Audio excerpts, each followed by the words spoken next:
When the flames first licked across the wing, the crew thought the pilot would give the order no one ever wants to hear: prepare to bail out.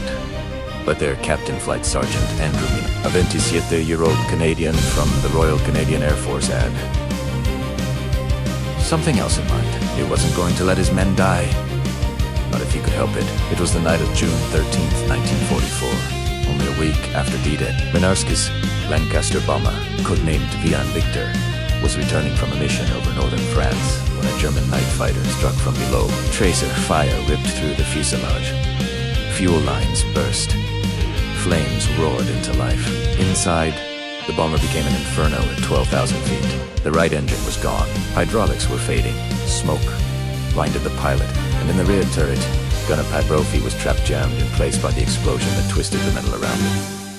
The intercom crackled with panic. Brophy can't get out. He's stuck.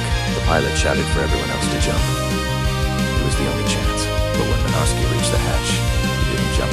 Instead, he turned around. He looked down the burning fuselage flames chewing through cables.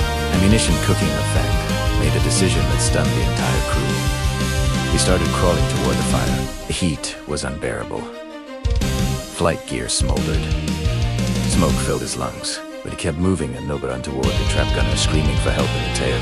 When he reached Brophy, the flames were so intense that parts of Mynarski's flight suit were already melting. He grabbed the turret handles and pulled. Nothing. He tried again, shouting over the fire, his hands burning, his arms blistering. Still nothing. Rufus, seeing the agony on his friend's face, begged him to stop. Andy, go. Save yourself. Go. But Mynarski refused. He tried one last time, using all his strength. Even as the flames wrapped around him like a second uniform, the metal wouldn't budge. His body was already on fire, but he stood at attention, saluted Brophy, and mouthed the words, "Good luck." Then he turned and dove out of the hatch, completely engulfed in flames. He survived the fall. He even landed alive. French villagers tried desperately to save him, but the burns were too severe.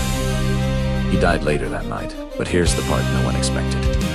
Pat Brophy lived, the burning Lancaster seconds after Mynarski jumped hit the ground so violently that the twisted turret finally snapped free, and Brophy was thrown clear. He survived because Mynarski refused to leave him behind. For that final act of courage, Andrew Mynarski was awarded the Victoria Cross, the highest military honor in the Commonwealth. Today, his legacy endures as one of the most extraordinary displays of loyalty and self-sacrifice of the entire war. A reminder that sometimes, heroes aren't the ones who make it home, but the ones who refuse to abandon their friends.